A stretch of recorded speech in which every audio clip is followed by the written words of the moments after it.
You're in an argument, and suddenly, you go quiet. Not because you've lost, but because saying something feels heavier than staying silent. And later, when it's all over, that's when the words come. Everything you could have said, everything you should have said. But by then, it's too late. You've probably been there. A meeting where everyone is speaking, interrupting, proving their point, and you sit there, listening, thinking, but not saying a word. Or maybe it's more personal. Someone says something that hurts you, and in that moment, you feel it, clearly.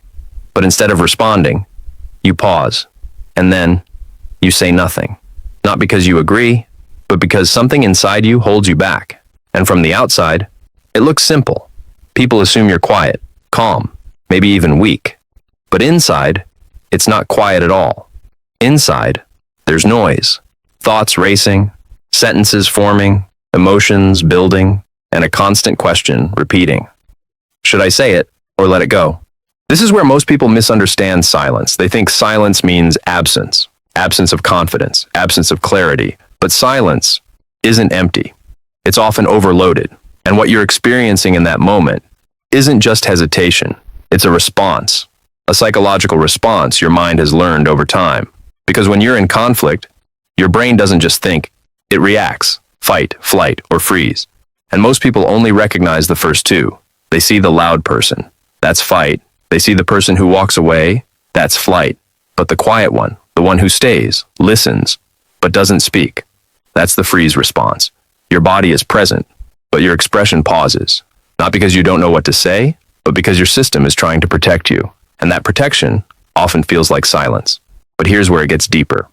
Because not all silence comes from fear. Sometimes it comes from awareness. You've seen arguments before. You've seen how quickly words escalate things. So instead of reacting, you observe. Instead of jumping in, you wait. You measure your words. You calculate the impact. And sometimes you decide it's not worth it. And that kind of silence looks the same from the outside, but inside, it's completely different. One silence is chaotic. The other is controlled. One feels like pressure. The other feels like space. And the problem is, most people never learn to tell the difference, even you. So pause for a second and think. When you go quiet, what's happening inside you? Is your mind calm or overwhelmed?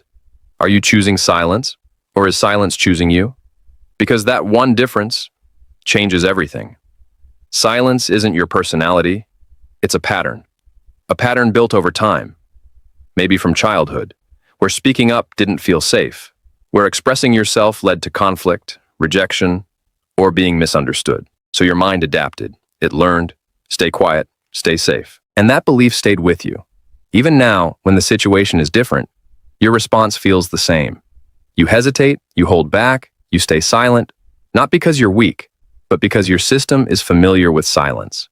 But here's the truth. Most people don't realize silence can protect you, but it can also limit you. Because when you don't express what you feel, it doesn't disappear. It stays, stored somewhere inside, and later, it comes back.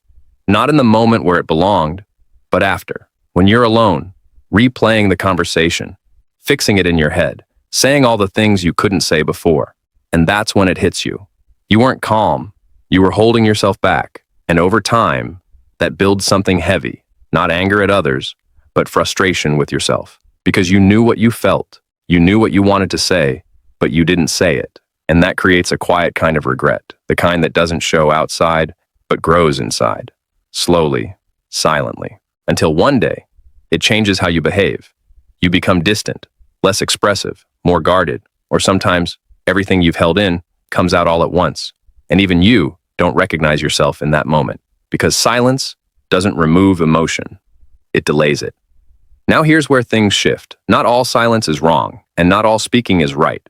The real strength is in knowing the difference, knowing when silence is protecting you and when it's holding you back. Because there are two very different kinds of silence, one where you freeze and one where you choose. In one, your mind is loud, chaotic, unsure. In the other, your mind is clear, steady, aware. In one, you walk away with regret. In the other, you walk away with clarity. And that distinction is everything. So the next time you find yourself in that moment, someone speaking, tension rising, words forming in your head, pause. But not the kind of pause where you shut down, the kind where you check in. What am I feeling right now? Am I avoiding or deciding? Because sometimes you don't need a perfect response. You just need an honest one. Even if it's simple, even if it's calm, even if it's just, I don't agree, or that didn't feel right to me. That's it. No long explanation. No perfect wording, just expression.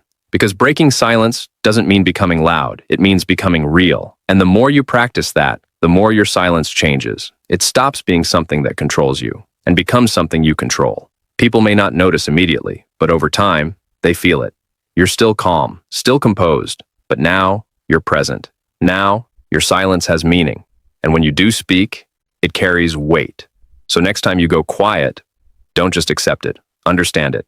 Because silence isn't always peace, and it isn't always weakness either. It's a signal, a reflection of what's happening inside you. And once you learn to read that signal, you stop being trapped in silence and start choosing it. Silence isn't your weakness unless it controls you.